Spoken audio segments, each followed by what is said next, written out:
Okay, looks like we're live. Hi, everyone. This is Charles Hoskinson broadcasting live from warm, sunny Colorado. It is December 23rd, 2020. This year just keeps on giving. Giving. And we're almost done. There's 8 days left. I hope that there are no more December surprises. But at this point, I think the murder hornets are probably going to do something again. They're going to be with the mole people. What a year. What an absolutely year. It's been crazy. For our industry, been an interesting year too. You know, a lot of stuff got done. Bitcoin resurged, and we saw a lot of really beautiful technological progress that's occurred. There's been so much good technology that has hit market. For example, the other day I read a wonderful paper from Dan Bonnet over at Stanford. Dan's one of the top cryptographers in the world. It's called Halo Infinite. So we heard of Halo 1, Halo 2, and now Halo Infinite. So Halo is a recursive snark construction. A lot of really beautiful things heating up there. Huge amount of work on the consensus side. We published Consensus Redux and Hydra. And both of those, I think, are really fabulous papers to kind of push out the theory of proof of stake into layer 2, and then also proof of stake into recovering from dishonest majority. Saw a lot of really cool things as well in the industry, like Nakamoto proof of stake. So you could do Ouroboros, but do it on a block by block basis, not with an epoch. A lot of cool things with clocks. You know, Chronos was one of our inventions. Polkadot came to market with theirs. Some big innovations on the network side, big innovations on smart contracts. A lot of people are talking about formal verification of smart contracts, everything from F-star, stuff in the Cox space.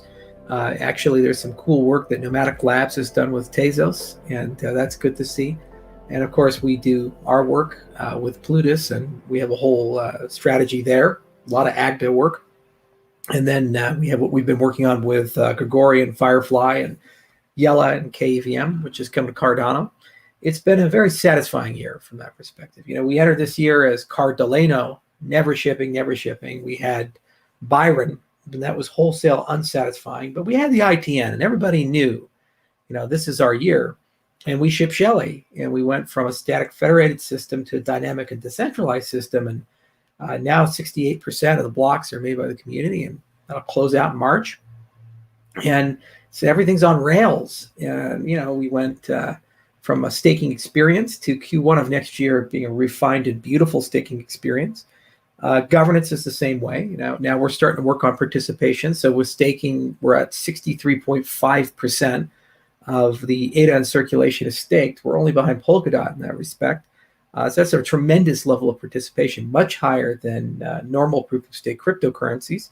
And if that's any bellwether, I think we could definitely hit 70 to 80% by the end of next quarter if we keep this growth rate, especially when the user experience improves. And we see a lot more stake pool diversity, a lot more lore floating around. The operators are doing a great job running Cardano, probably the most complex cryptocurrency around. Took 6 months to train everybody. It was a lot of work, and we had to invent the hard fork combinator to get them where they needed to go.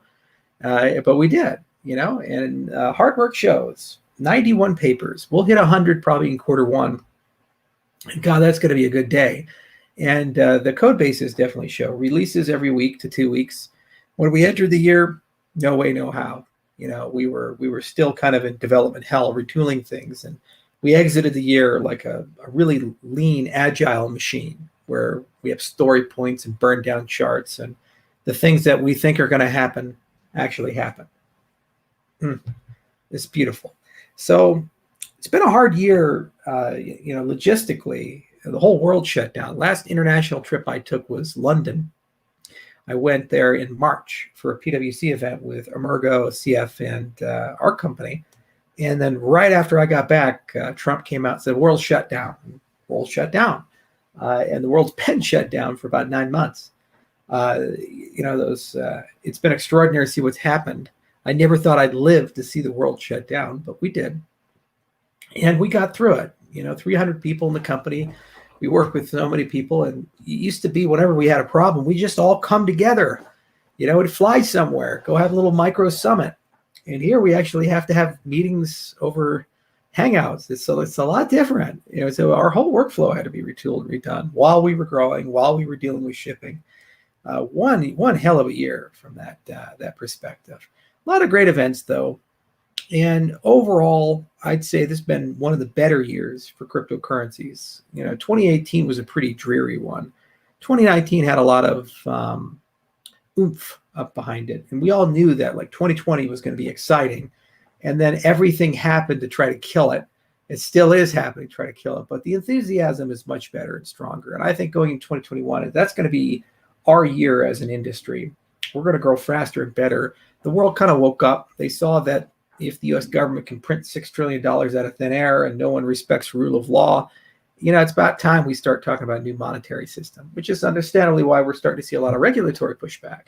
And that's okay. It's not going to be easy. We didn't sign up for easy. If you signed up for easy, go do something else. Go work at a video game store. This is crypto. Crypto's hard. Crypto's stressful.